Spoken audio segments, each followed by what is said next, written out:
Au-dessus du cercle arctique, les ours polaires mènent des existences très isolées.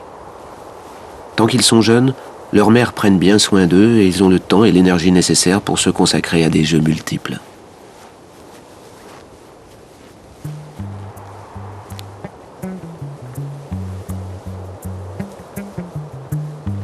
Leur choix de jouer est certes limité, mais ce n'est pas cela qui va les empêcher de s'amuser.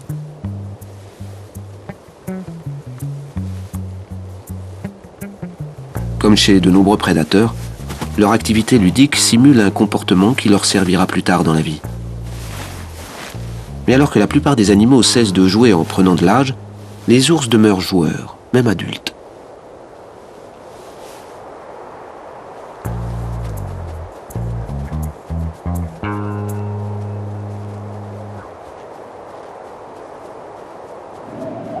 Ces ours vivent seuls, arpentant la banquise en quête de nourriture. Chaque ours possède son propre territoire, et la plupart du temps, ils prennent bien garde de se tenir à l'écart des autres. Mais quand ils se rencontrent, les mâles semblent ravis d'avoir l'occasion de s'abattre ensemble.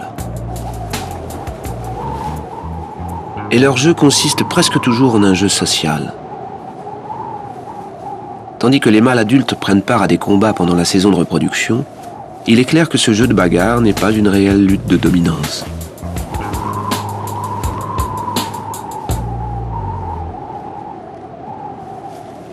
Alors en quoi ce jeu social est-il lié aux besoins sociaux de ces animaux solitaires ? Les ours sont vraiment intéressants. Beaucoup de personnes, par le passé, ont avancé l'idée que leurs jeux sociaux devaient être liés à leur organisation sociale complexe.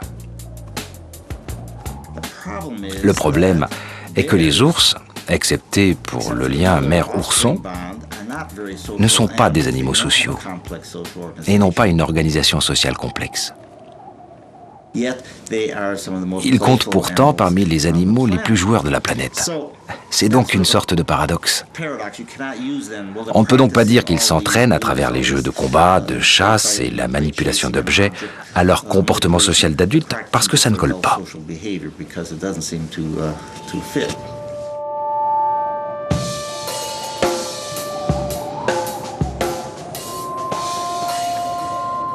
Le jeu social des ours polaires n'est donc pas lié à leur vie sociale.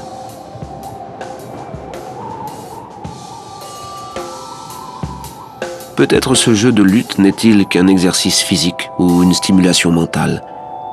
Il pourrait aussi être une façon de se jauger pour des combats à venir.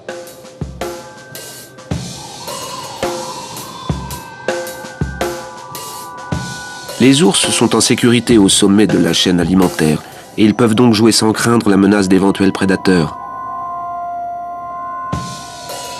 Le seul ennemi de l'ours est l'ours. Parfaitement capable de blesser l'autre, les ours prennent cependant soin de ne pas jouer ensemble de manière violente.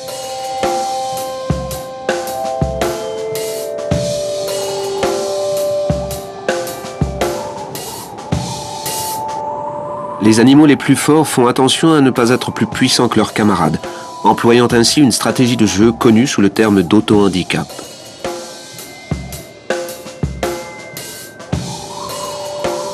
Car aucun jeu ne peut se jouer sans règles. Les simili-morsures ou coups de gueule sont caractéristiques du jeu de l'ours, et ceux qui ne sont pas fair-play sont tout bonnement exclus de la partie. Les animaux qui jouent trop brutalement sont d'ailleurs toujours les derniers à être choisis comme partenaires de jeu.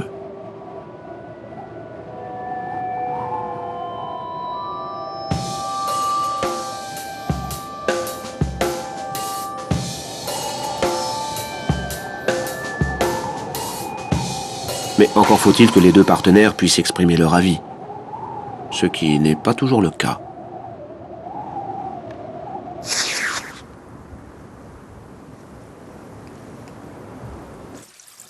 À l'autre bout du monde, les eaux glaciales de l'Antarctique abritent un terrifiant prédateur. Le léopard des mers chasse des poissons et des manchots, et on raconte même qu'il aurait tué des hommes. Pouvant mesurer jusqu'à 4 mètres et armés de longues dents acérées, les léopards de mer sont bien équipés pour réduire leur proie en miettes.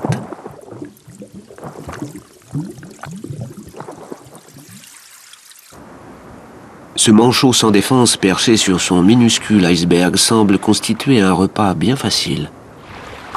La vie de ce manchot dépend désormais de la mâchoire de son redoutable prédateur.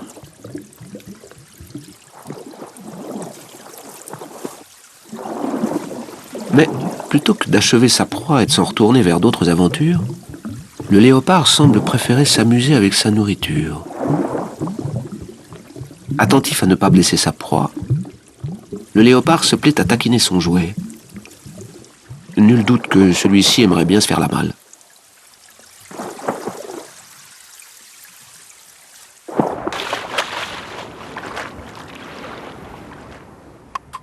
Chats et chatons sont aussi bien connus pour raffoler de ce type de jeu de prédation.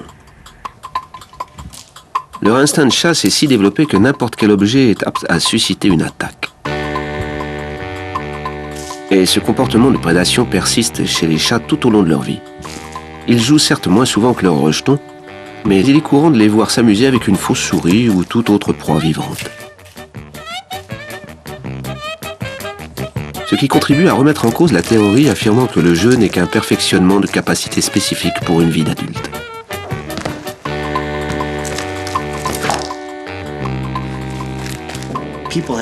Des scientifiques ont essayé de déterminer la fonction du jeu et ont mené des expériences.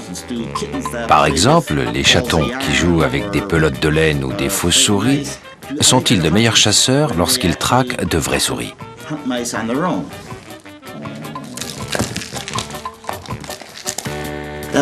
Il s'avère que cette idée, qui semble assez évidente, n'est pas confirmée.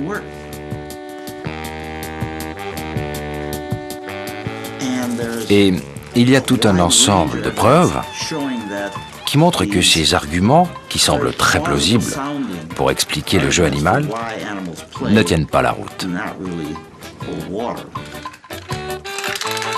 Le jeu semble donc avoir une fonction, mais pas celle qui semblait la plus évidente. Un entraînement pour une pratique précise.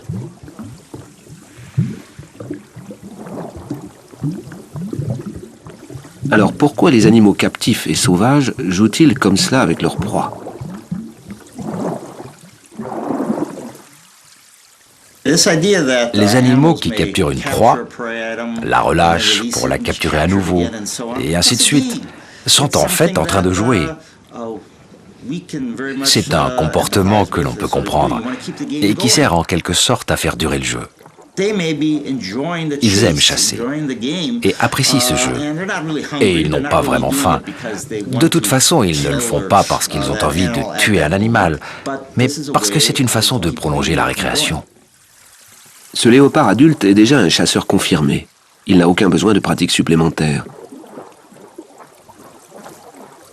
Consommateur de temps et d'énergie, le jeu semble être un gaspillage des ressources pour l'animal. C'est un comportement qui ne devrait pas normalement être encouragé par l'évolution.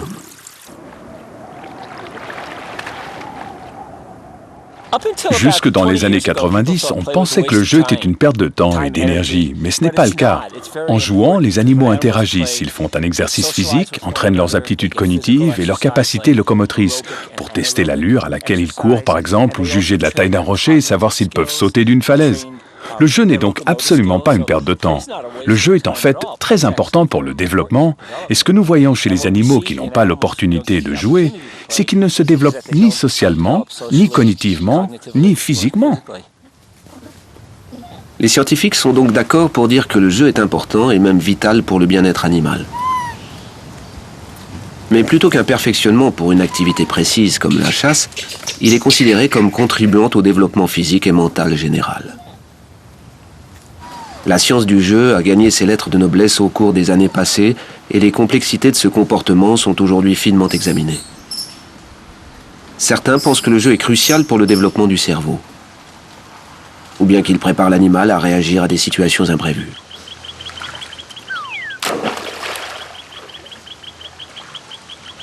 Mais la réponse est peut-être encore plus simple. Je pense qu'une des raisons d'être, et peut-être aussi une fonction du jeu, est l'amusement qu'il procure. Il n'y a aucun doute que les chiens et les chats, certains oiseaux, les loups et les chimpanzés adorent jouer. Et je pense que c'est ça le côté positif qu'ils en tirent. Ils apprécient les jeux, ils jouent plus et de façon évolutive. Il n'y a donc pas lieu de penser que quelque chose qui divertit ne sera pas conservé dans le répertoire comportemental.